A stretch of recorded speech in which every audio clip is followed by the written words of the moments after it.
Somos la primera universidad técnica del país, innovando y transformando vidas con educación de calidad. Universidad Técnica de Manabí, patria, técnica y cultura.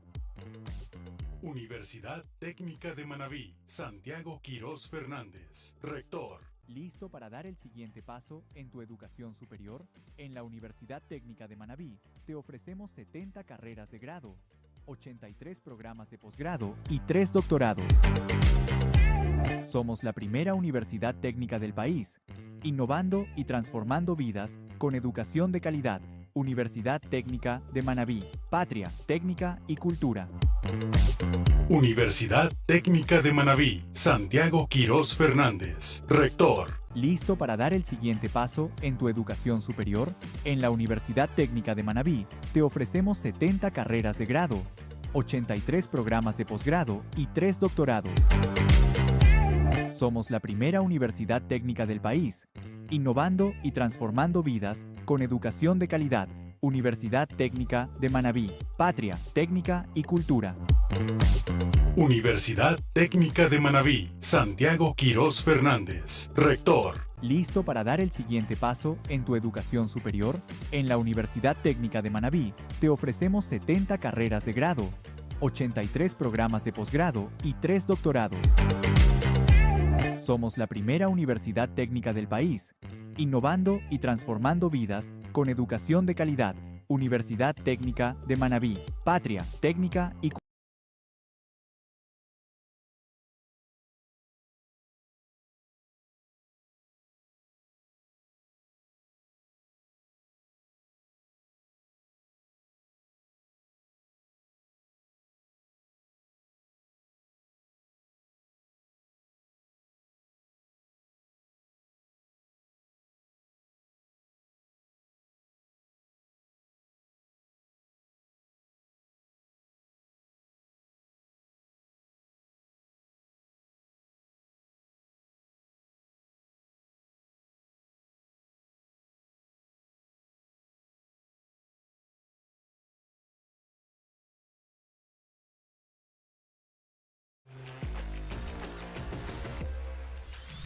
Universidad Técnica de Manabí, Santiago Quirós Fernández, rector.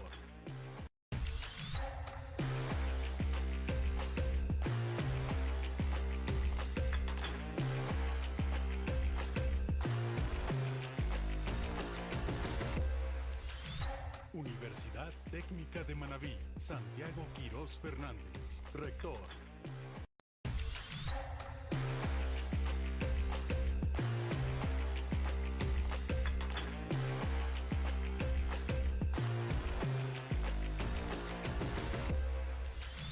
Universidad Técnica de Manabí, Santiago Quirós Fernández, rector.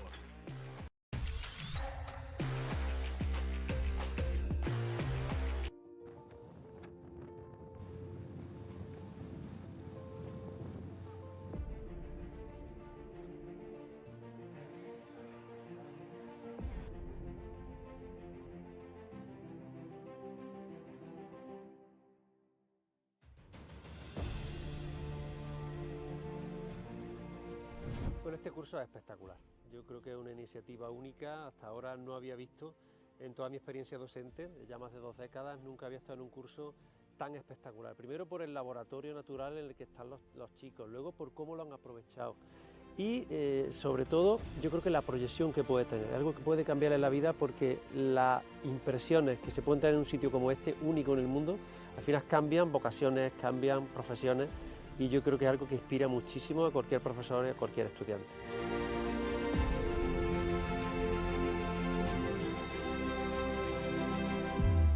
La verdad es que va a ser una experiencia inolvidable. Yo creo que va a suponer... Good afternoon, everyone. It's a pleasure to welcome you to our 8th Mother Language Congress, Communication, Culture, and Identity. We truly appreciate your presence and hope you find the discussion both enriching and inspiring. It's an honor to introduce Dr. Éder Intriago Palacios, an Ecuadorian scholar who holds a PhD in curriculum and Instruction from Kansas State University, where he currently serves as a teaching assistant professor in the Department of Education and Psychology. Dr. Intriago has an extensive background in English language teaching, teacher education, and educational research. He has served as a university professor, supervisor of pre-service teacher, and developer of undergraduate and graduate programs in teaching English as a foreign language in Ecuador. His research interests include teacher professional development, the internationalization of higher education, English as medium of instruction, and innovative approaches to vocabulary and reading instruction. He has published numerous articles and book chapters in international journals and has been a speaker at academic conferences in the United States, in the United Kingdom, Mexico, Peru, Colombia, and Ecuador. Please join me in welcoming Dr. Éder Intriago Palacios, who will deliver his lecture entitled Reimagining English Language Teacher Education in Ecuador, Addressing 21st Century Demands in the Wake of Curriculum Reforms. Welcome, Doctor. Thank you. Thank you very much. Can you hear me well? Yes. All right, perfect. Okay, so it's a pleasure. It's an honor to be here. Thank you for the invitation, and to the audience. I hope the topic that I share with you today um, gets us thinking about the future of language teaching, language learning in Ecuador. My understanding is I have 30 minutes for presenting. Is that right? And then a few minutes for questions. Yeah, you will have about 40 and 45 minutes and then a round of questions. All right. I think I can extend it a little bit. All right. I'm going to share my screen and make sure that this is working well. Let me just make sure this is. All right. Can you see my screen? Yes. Just give me a. All right. Perfect. Perfect. All right. So here we go. Well, my name is Éder Intriago. Dr. Intriago, they call me Dr. Palacios. It's difficult here in the United States to get my students to call me by my actual last name, which is Intriago. And because they see my actual last name as Palacios, they refer to me as Palacios. Well, I'm, like you said, a teaching assistant professor at Kansas State University. I have been in this role since 2022. Yes. Well, actually, as a postdoc, but 2023 as a teaching assistant professor. I'm actually I'm a professor from ULEAM, Universidad Laica Libertad de Manaví. I'm pretty sure that most of you are familiarized with it. But I'm at present rendering my services to Kansas State University. Currently, I review papers for MEX TESOL. This has been a great experience as a researcher, and I think I'm enjoying it a lot. So it's an honor to be here at the CCIUTM 2025 conference. All right, so today I will be discussing a critical challenge in Ecuadorian education. There is a disconnect between national policy and a teacher preparation in the field of English as a foreign language, also known as EFL. So here's my overview. My plan is to first cover or define the policy practice disconnect in Ecuador, what I mean by this. Second, I will detail the methodology for analyzing um, university curricula, and you'll see in a minute why university curricula is at stake here. Third, I will examine the results of this analysis, which point to the problem and outdated focus. In the fourth place, my goal is to propose some hypothetical solutions, or at least points of discussions. I wouldn't even say solutions, I would say points that other scholars might be interested in discussing, um, that depart from this gap that I have identified. Uh, and finally, my plan is to conclude with a summary and with a call to action. Okay, it's important to highlight here. This is this is an ongoing project. Actually, this is more of a research agenda that I have established for the next 5 to 10 years. And let me tell you a little bit about where this topic comes, or originated, I should say. I think, um, as an Ecuadorian professor, as someone who learned English as an adult, as someone who has observed many pre-service teachers working uh, and working and having difficulties in teaching effectively to students of different ages, I have come to really um, embrace this topic as a personal topic, as a personal project, because I think Ecuador has some barriers that have affected the preparation, the proper preparations of teachers of English. Okay, so um, in 2014, yes, in 2014, I conducted a review of reforms in language teaching education, or in language teaching policy, I should say, in countries in Asia. And there was a trend that started in 2000, around 2000, 2001, where countries were extending language teaching that was reduced to only secondary grades to primary grades. You know, just um, let me stress this: language teaching, or English teaching education, English teaching was reduced to secondary grades in many Asian countries. And from 2000 to 2010, 2012, more or less, many Asian countries changed their policy and starting to introduce little by little English instruction to primary grades, which is great. All right, this is fantastic that students are not being exposed to 6 years, but 12 years of English language instruction, in this case, English. But here's the problem in Ecuador. The policy practice disconnect. In 2017, and I know some of you, if there are professors here, will see what I mean by this disconnect. We witnessed a major paradigm shift in Ecuador.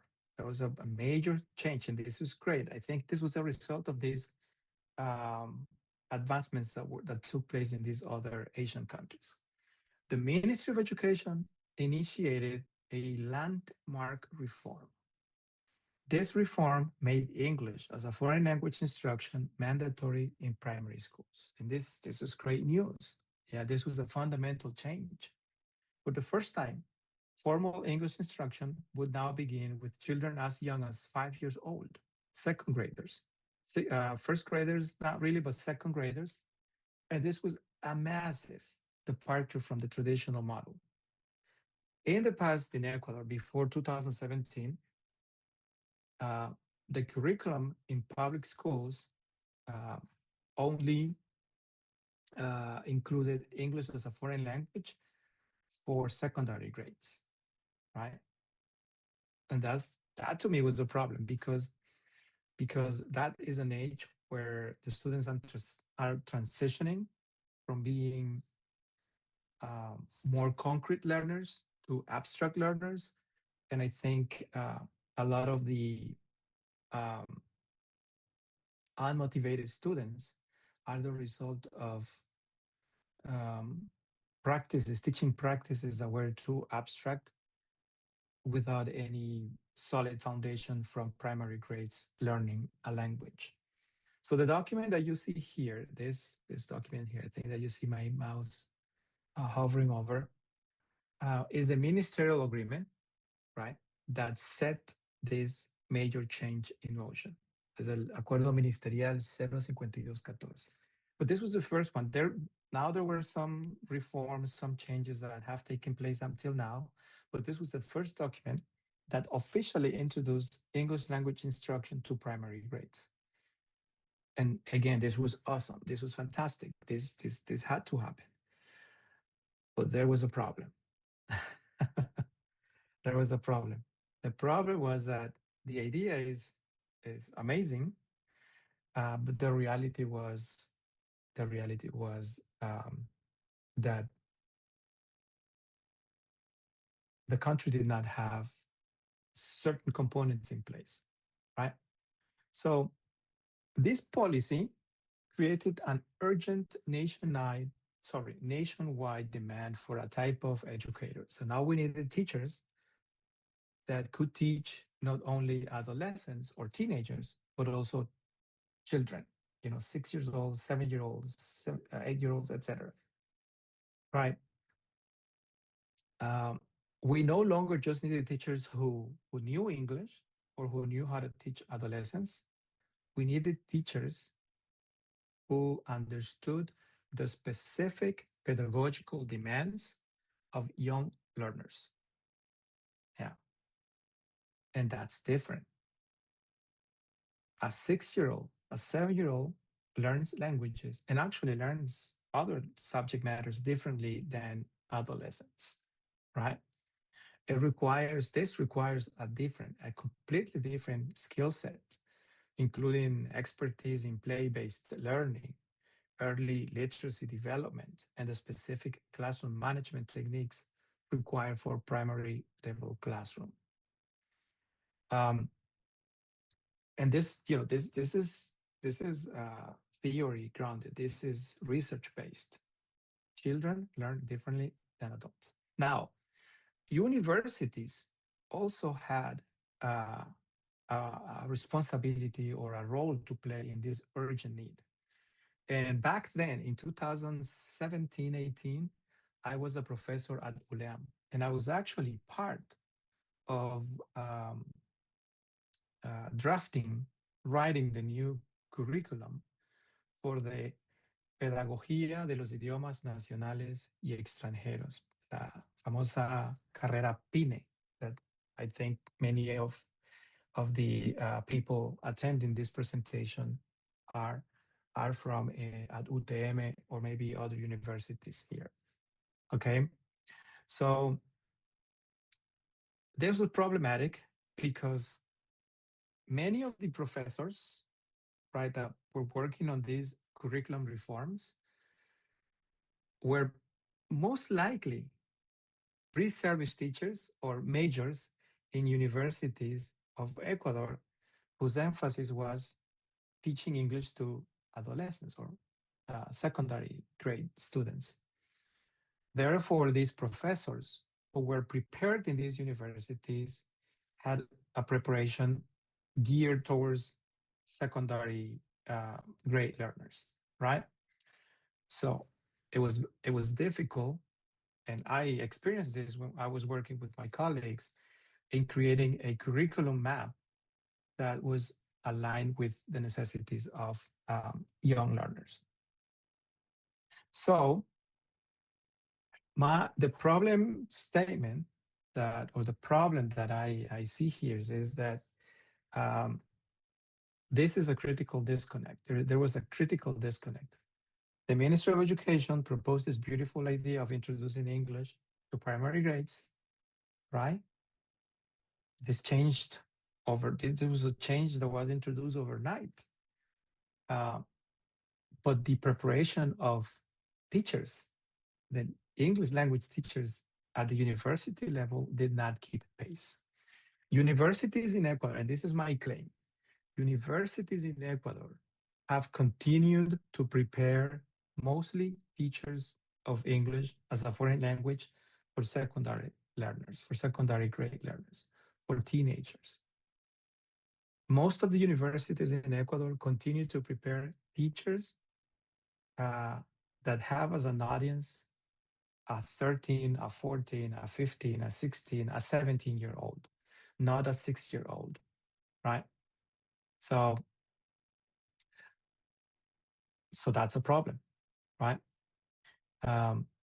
We need to change this. I think that the reason I'm interested in this topic is because it needs to change. Universities actually need to start training the new teachers so that they can teach adequately learners in childhood ages. So my goal, my presentation, basically is threefold. The goals of my presentations are three. I want to report on the specific findings on an ongoing curricular review that highlights this gap. So in essence, I did,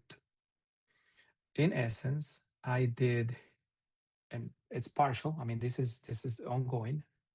I just used a sample, but I was going over the curriculum maps of some universities in Ecuador. And I was looking for the courses that these programs have as part of the training program for the new teachers of English, right? So that's what I mainly did. My second goal is to discuss what this review, says, and what teachers of English should know specifically so that they can be best prepared to teach young learners.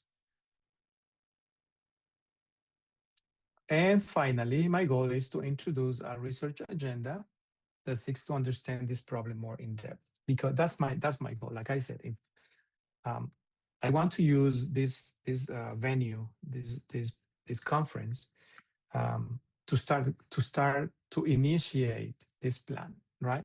And I want to get some feedback from you, what you think, and I think this would be beneficial for me and also for the audience.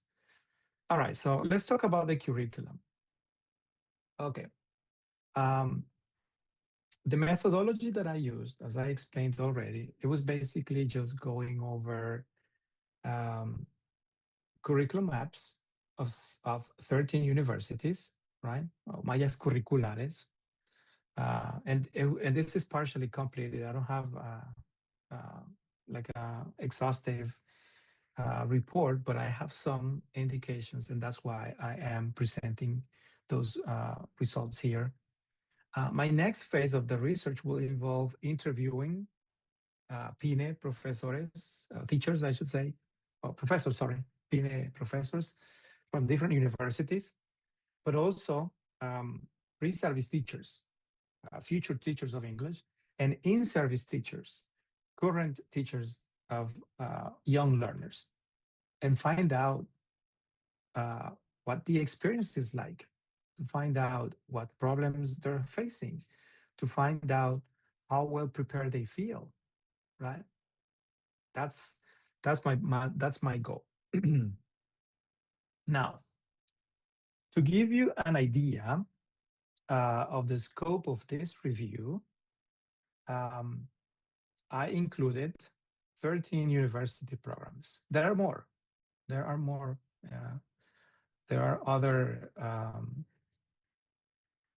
universities in Ecuador that have programs, either PINE or teaching English as a foreign language, but there are private and public universities, right? But I decided to go into the websites of universities, downloading their curriculum maps, or asking colleagues in universities And in essence, I just went, in detail, analyzing these curriculum maps and see what courses are being, these pre-service teachers are being taught, right? So specifically, I analyzed all the required coursework. I also went over el proyecto de carrera, right? What the learning objectives were, and so on and so forth. I just started like learning whether the emphasis is still towards preparing secondary teachers, or whether if this is aligned with an orientation towards preparing teachers of young learners, right? So, long story short, the goal was to identify any content specifically related to teaching children, as opposed to the traditional focus to teaching adolescents.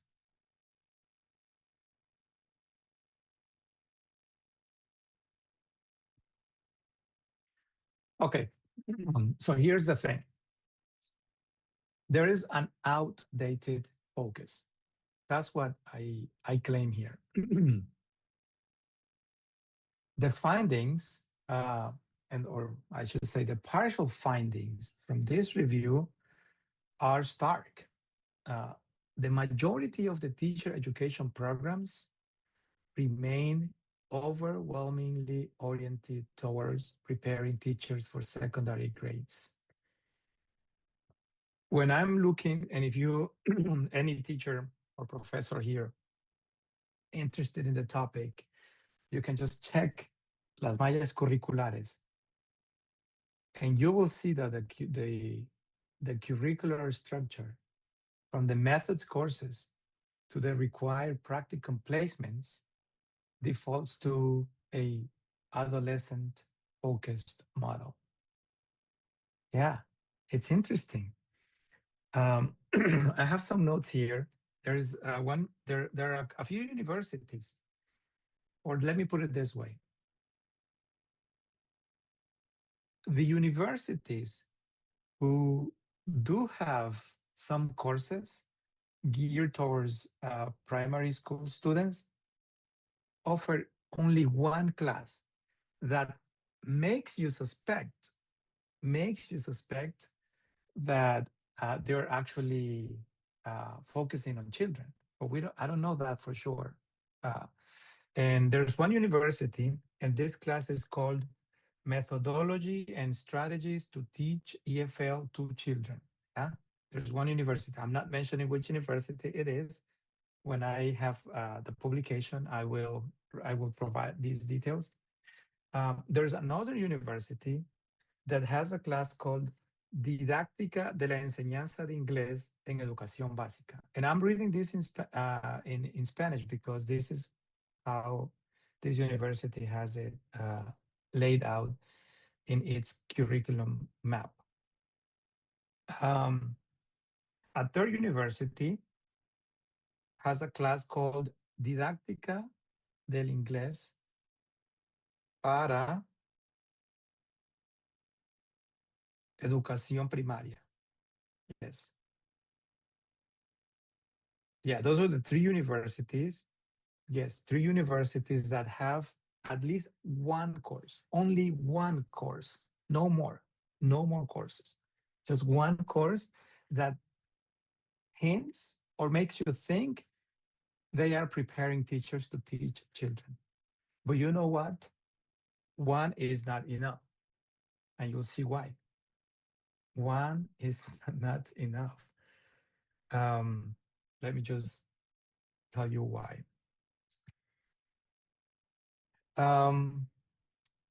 Programs are failing to train teachers in the specific ways children learn a second language.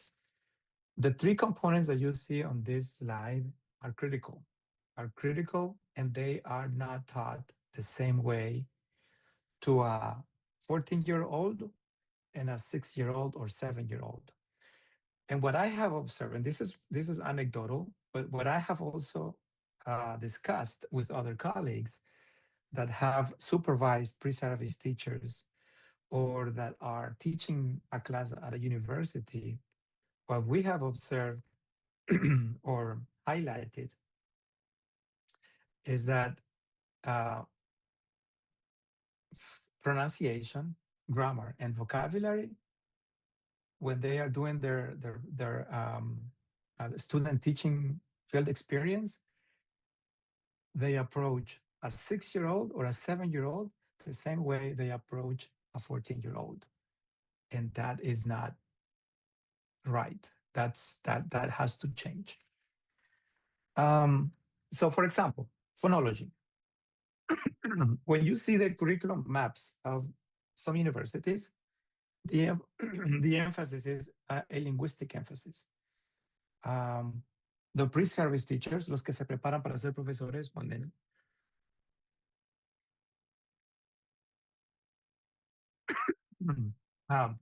the pre-service teachers receive classes about phonology, but more in the sense of seeing the well, one second.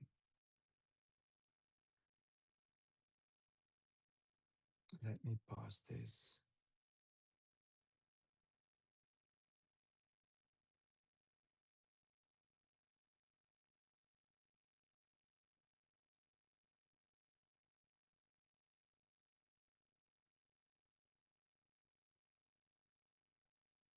I just lost my I lost my voice for some reason. On Mondays, let me share this with you. On Mondays, I teach at this university. I teach from 8 to 12:30. And I think that's what has affected my voice to some extent. Let me just drink some water.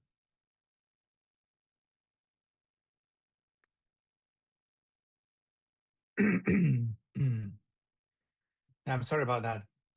Okay.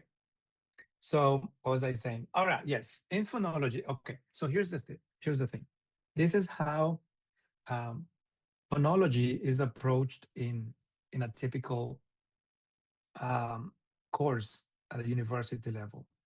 The students learn the different phonemes, right? They learn how to distinguish the different sounds, the letters, the vowels, etc. But that's not how young learners learn pronunciation. They are in a sensitive period of phonological acquisition. Their high neural plasticity gives them a strong likelihood of developing native-like or near native-like accent. But this requires a different pedagogical approach. Phonics.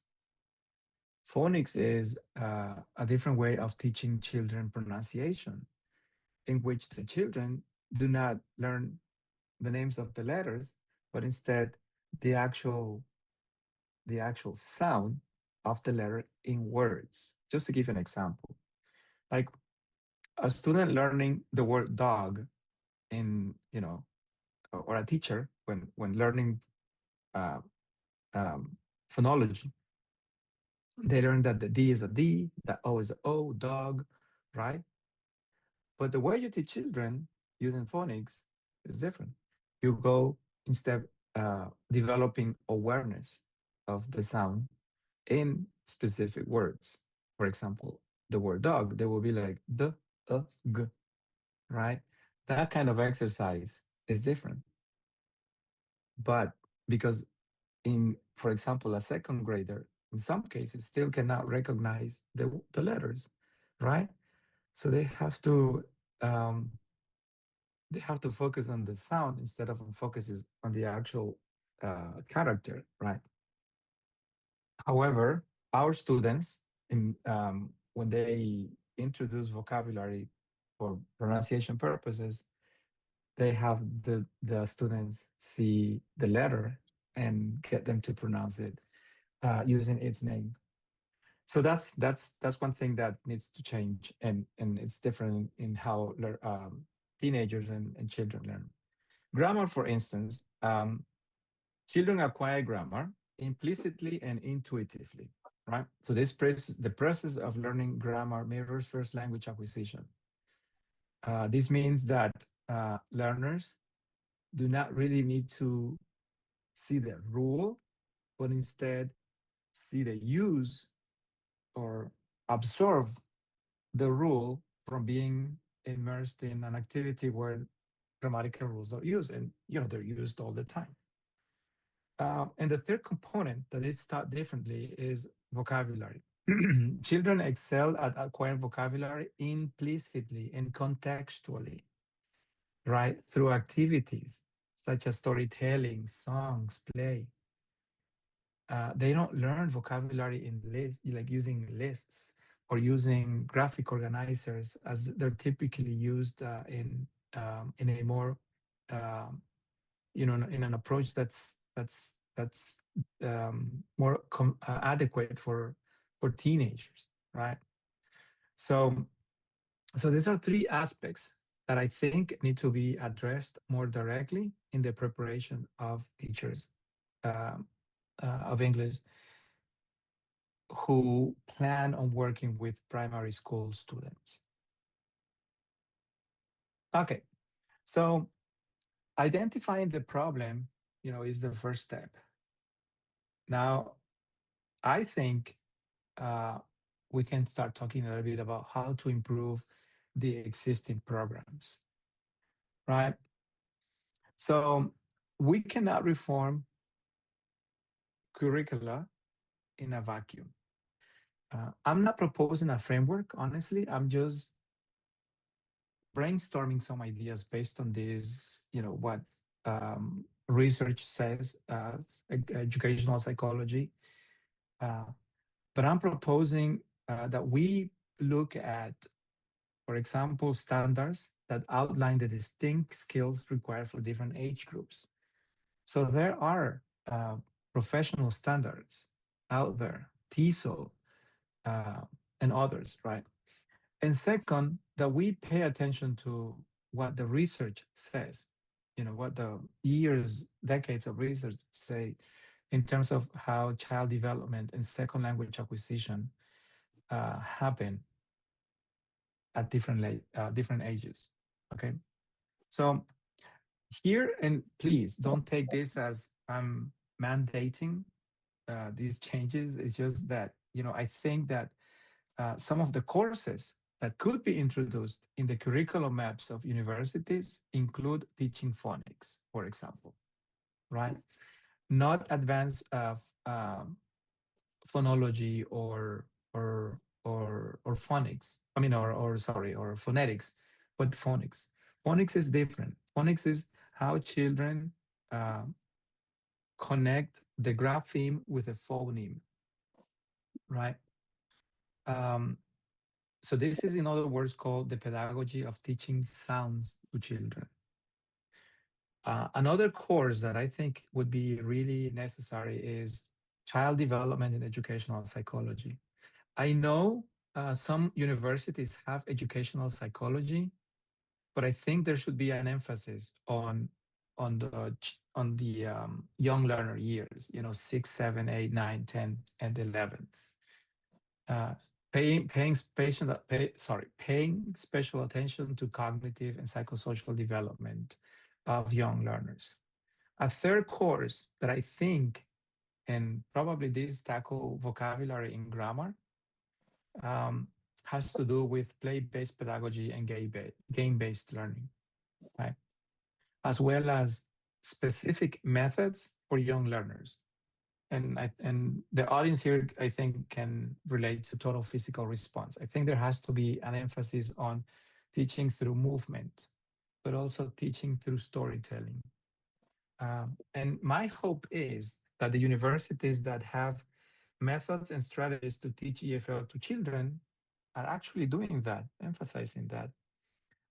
Or this university that has Didáctica de la Enseñanza del Inglés en Educación Básica, at least is covering this, using TPR, using storytelling.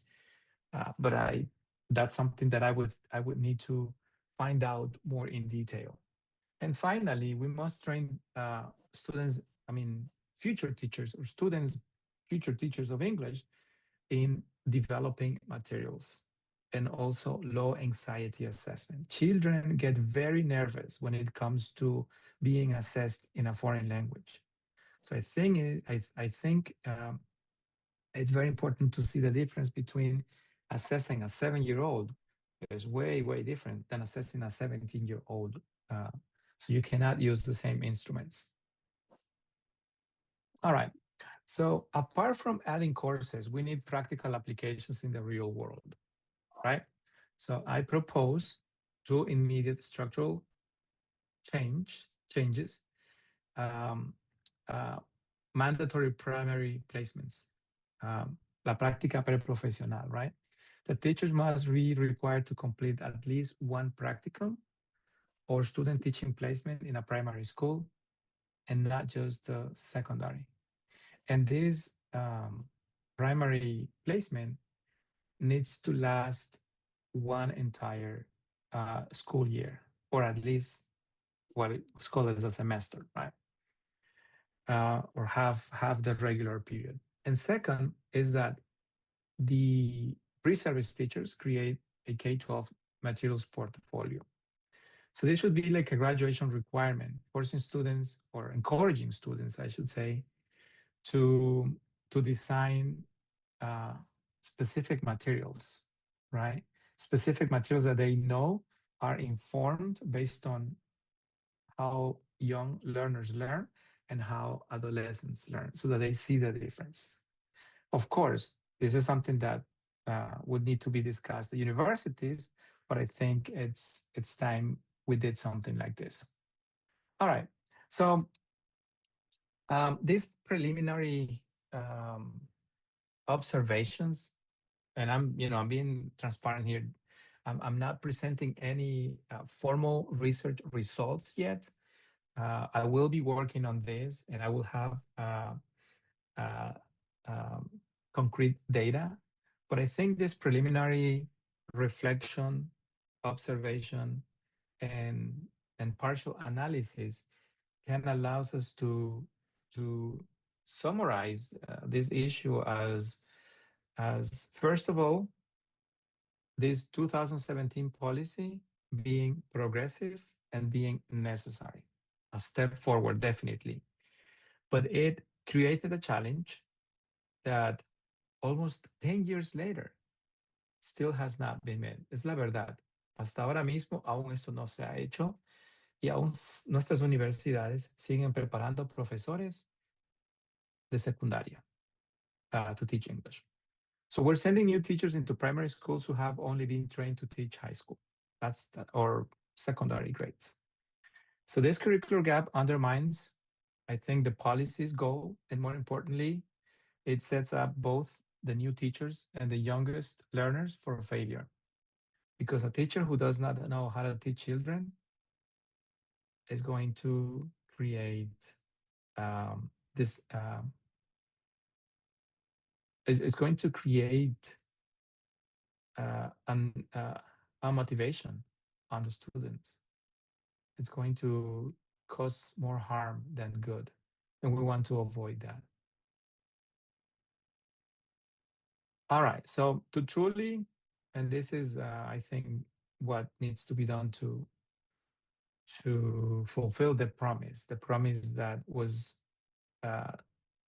hinted in 2017, the promise of Ecuador having professors that can teachers that can actually prepare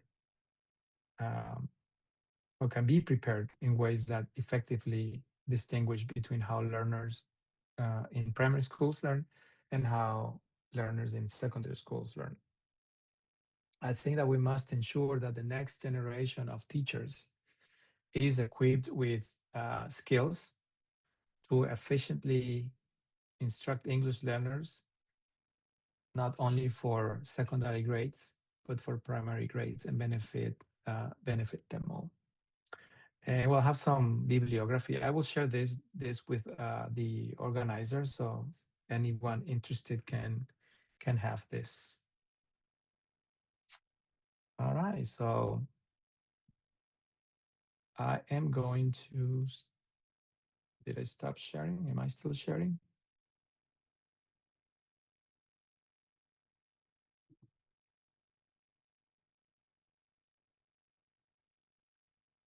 All right. I think this is it. If you have any questions, please let me know. Thank you very much, Dr. Intriago. Now we will have a questions and answer session. If you have any question, you can raise your hand. Yeah, I'll try my best in answering your questions.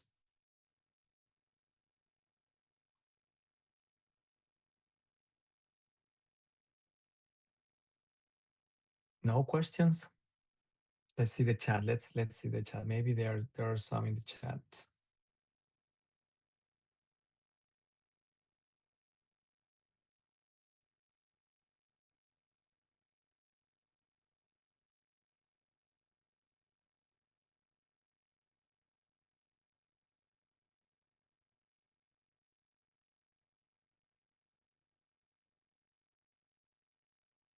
I see. It seems to me there are a lot of students here, right? Because of, well, they seem young. And also I see in the chat,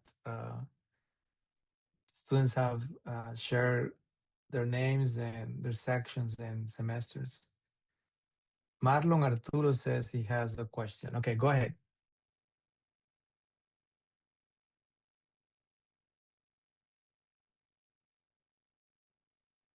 Give me a moment. Okay. So I was paying attention to your conference and you were saying that what you were trying to research was the gap between universities in the different curricula of PINE. Is that right? So Yeah. did you find big results concerning the differences between these curricula? Okay, let me, I think, yeah, I tried to clarify this part. I haven't really completed this research. I'm using this venue, this conference, as a point of departure for a topic that I have declared as my research agenda. In order to have these preliminary observations, they're not really findings yet, Marlon. These are more like observations from a process of analyzing, looking over mallas curriculares, and just looking at the courses they offer. Because, so let me just tell you where I come from in terms of this idea. I've been teaching I was teaching in Ecuador for some time, and then I became a university professor. And I started observing that the future teachers of English that were preparing after 2017 were still teaching using practices or instructional practices that were geared more towards a student that is an adolescent, a teenager. And I was thinking, I have been thinking, I continue thinking that the universities are still doing this, even though there were, changes initiated after this acuerdo ministerial. There's still more weight towards courses that prepare teachers to teach an older learner and not a second grader or a third grader, right? And when you look at the curriculum maps, just by observing these curriculum maps, you see that the courses, I mean, like I said, these are the courses. There's one university that has only one class called Methods and Strategies to teach EFL to children, one class. It's just methods and strategies, very, very broad. I would have to, my goal, like I said in my research agenda, is to interview professors, is interview in-service and pre-service teachers and see what challenges they're facing. But in other words, like to make it shorter, I'm just using this venue to announce kind of like something that I think it's real, but needs to be presented in more detail. And the rest, the suggestions are more like, stuff that I think it's, could be a good idea, but needs to have more evidence based on actual data. But I think I have identified um, something that it's troublesome and requires changing. Yeah, but yeah, and if anyone wants to join this, I think this is a I don't think, I did I wouldn't say I did an extensive search of papers on this, but I think there aren't really a lot of people like highlighting this. And I think this is a very big problem. I think universities need to change their curriculum maps. They need to change those. Of course, it has to be informed. It has to be based on research, grounded in theories. But I think it's observable. Like many university pre-service teachers, when they go to their prácticas profesionales, they go to a school, a primary school, and they teach children as if they were teaching a teenager. Like they write and escriben en el pizarrón for a second-year-old. I mean, for a second grader, when they shouldn't do that. But anyways, yeah, that's something that. Just as a final comment, last time I was at ULAN University, I heard that the university is preparing teachers abroad for offer different majors such as basic education, early childhood education, international trade. So if in the future you start teaching these majors in English, I mean, this is going to be a direct threat for the peanut teachers, because if you're preparing the teachers who's got the basic knowledge for early childhood education, they know more how to teach children, so they will be more effective maybe in the future. Yes, And yeah, yeah, I think that yeah. what University of Yang is doing, it's the future for languages education. It's Yeah, history. ULEAM is doing that. ULEAM is doing like educación básica bilingüe, educación inicial bilingüe. And I'm sorry, but I must say the truth. But they don't have they need the professors also that have the language. So I think it's great. I think it's a great idea. But I also think that it has to be done in a way that is not affecting other existing programs. For example, they have an existing PNET program, right? So I think it's a partial. I would say I would call it, it's partially good, right? But yes, in all honesty, a teacher who's better prepared to teach English is a profesor de educación básica. They are better prepared to teach children, but the problem is they don't know the language, and they don't know how to teach foreign language. So, yeah. Okay, I have Lincoln here. I know Lincoln. What applying BD? How about applying BDI in higher levels? Yes, I think BDI is biography-driven instruction.